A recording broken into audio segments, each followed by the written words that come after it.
नमोऽस्ताय सहस्रमूर्तये सहस्रपादाक्षि शिरोरुबाहवे सहस्रनाम्ने पुरुषाय शाश्वते सहस्रकोटियुगधारिणे नमः सहस्रकोटियुगधारिणे नमः ॐ नमः इति। संजय उवाच यत्र योगेश्वर कृष्णो यत्र पार्थो धनुर्धरः तत्र श्रीविजयो भूतिर्ध्रुवानीतिर्मतिर्मम।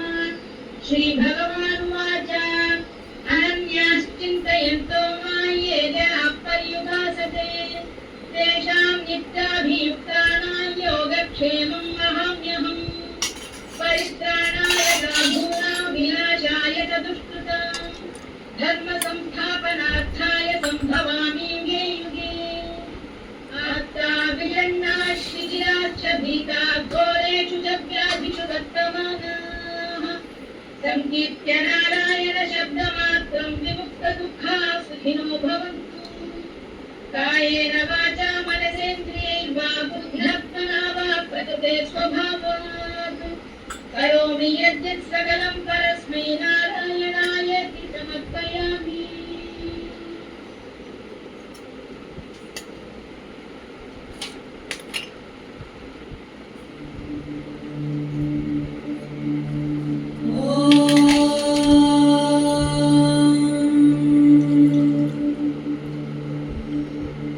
शुक्लाम्बरधरं विष्णुं शशिवर्णं चतुर्भुजं प्रसन्नवदनं ध्यायेत् सर्वविघ्नोपशान्तये।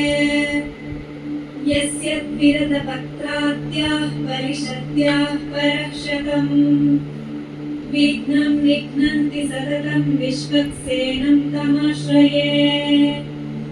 व्यासं वसिष्ठनप्तारं शक्तेः पौत्रमकल्मषम् पराशरात्मजं वन्दे शुकतातं तपोनिधिम्। व्यासाय विष्णुरूपाय व्यासरूपाय विष्णवे नमो वै ब्रह्मनिधये वासिष्ठाय नमो नमः। अविकाराय शुद्धाय नित्याय परमात्मने सदैकरूपरूपाय विष्णवे सर्वजिष्णवे। यस्य स्मरणमात्रेण जन्म संसारबन्धनात् विमुच्यते नमस्तस्मै विष्णवे प्रभविष्णवे। ॐ नमो विष्णवे प्रभविष्णवे। श्रीवैशम्पायन उवाच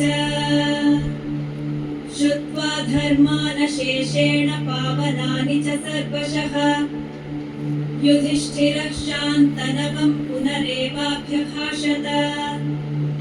युधिष्ठिर उवाच किमेकं दैवतं लोके किं वाप्येकं परायणम् स्तुवन्तः कं कमर्चन्तः प्राप्नुयुर्मानवाः शुभम्।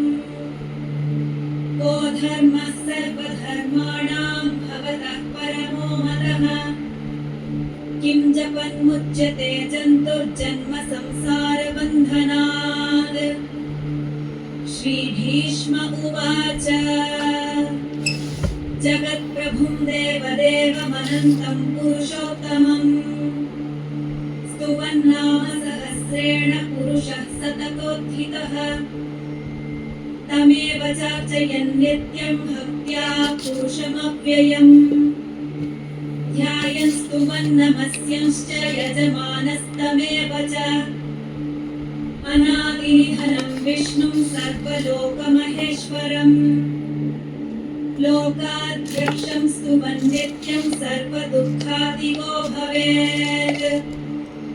ब्रह्मण्यं सर्वधर्मज्ञं लोकानां कीर्तिवर्धनम् लोकनाथं महद्भूतं सर्वभूतभवोद्भवम्। एष मे सर्वधर्माणां धर्मोऽधिकतमो मतः। यद्भक्त्या पुण्डरीकाक्षं स्तवैरर्चेन्नरः सदा परमं यो महत्तेजः परमं यो महत्तपः परमं यो महद्ब्रह्म परमं यः परायणम् पवित्राणां पवित्रं यो मङ्गलानां च मङ्गलम् दैवतं देवतानां च भूता